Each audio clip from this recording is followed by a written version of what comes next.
या सय्यदी या रसूल अल्लाह वाल आलिका व सहाबिका या सय्यदी या रहमतल लिल आलमीन। सामिन नाज़रीन, बगदाद शरीफ दे रहन वाली एक औरत अपनी ही जिंदगी का एक वाक़या सुनाती, कहने लगी कि मैं बहुत अमीर तरीन घर दी बेटी सी। मेरा वालिद बहुत रईस आदमी सी और मेरी शादी जिस जगह ते हुई, मेरा खामिद मेरा शोहर वो भी बड़ा रईस और बड़ा मालदार सी। कहने लगी लेकिन मेरा शोहर मालदार ज़रूर सी, लेकिन मेरा शोहर मुतकब्बिर गुरूर वाला सी। अल्लाह दी राह ते उन्हें कदी रिज़क कदी माल खर्च नहीं किया सी। एक दिन कहने लगी कि मैं और मेरा शोहर अपनी छत ते बैठे हुए और दरवाजे ते सवाली ने दस्तक दी, तो मेरा दिल किया कि मैं इस सवाली नूं खैरात दवां। तो मेरा शोहर कहने लगा कि ये सवाली पेशावर है, ये दुकानदार है, इनू कोई चीज़ नहीं देनी। कहती मेरा शोहर ये कह के ते आप कोई काम चला गया नीचे। तो आप कहने लगी कि मेरे दिल दे विच ख्याल आया कि नहीं यार, अल्लाह दी राह ते उन्हें अल्लाह दे नाम ते सवाल किया है, लिहाजा देना चाहिए। और ओदी बज़ाहिर हालत भी दस रही सी कि ये बंदा वाकई ही मजबूर है और वाकई ही इनू माल की ज़रूरत है, रिज़क की। तो कहने लगी मैं अपने शोहर तो बच बचा के दरवाजे ते आई, चंद दिरहम मैं ओदी तली ते रखे और मैं जिवें दरवाज़ा बंद करके सामने आई तो सामने मेरा शोहर खड़ा सी।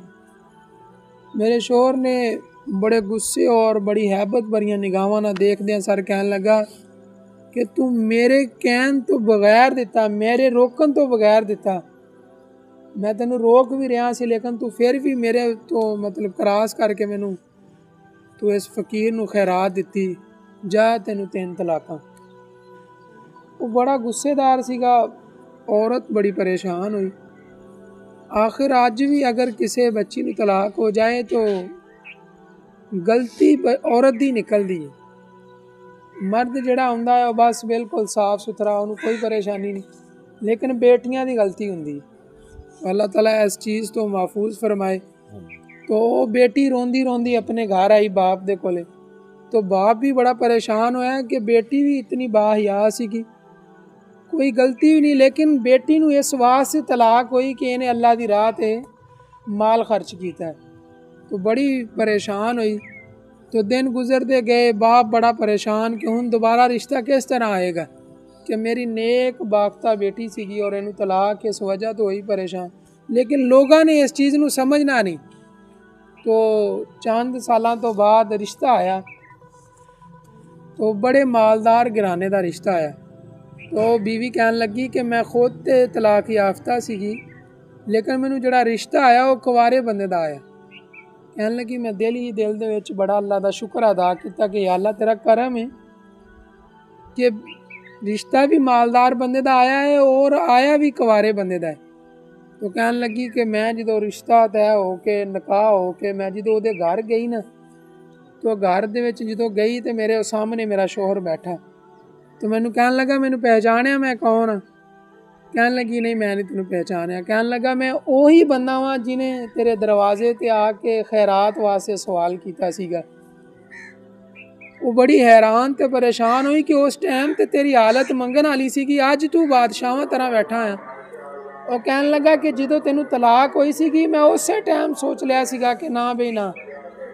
कहन लगा मैं उस टाइम घर आया, घर आके मैं मुसल्ले ते बैठ गया। मैं कहा या अल्लाह, जिस औरत नूं मेरी वजह तो तलाक होवे, मैं नहीं चाहता कि औरत दुनिया ते जलीलो रुसवा होवे। कहन लगी मैं दुआ की, दुआ करन तो बाद मैं अल्लाह ताला दी बारगाह दे विच दुआ की और उस तो बाद मैं 18 घंटे काम शुरू कर दिता। मैनू अल्लाह ने इतना रिज़क दिता, इतना रिज़क दिता कि मैं वक्त दा बादशाह बन गया। और फिर मैं अज तेरे नाल निकाह करके तेनू घर लै आया। अज तो बाद मैं तेनू अपनी बीवी बना के नहीं रखना, बल्कि तेनू मलका और रानी बना के रखांगा, सारे काम मैं करांगा।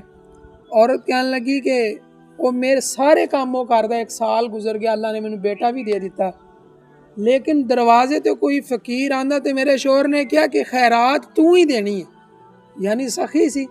शोहर ते कहन लगा खैरात तू दे नहीं, बाकी सारे काम मैं करांगा।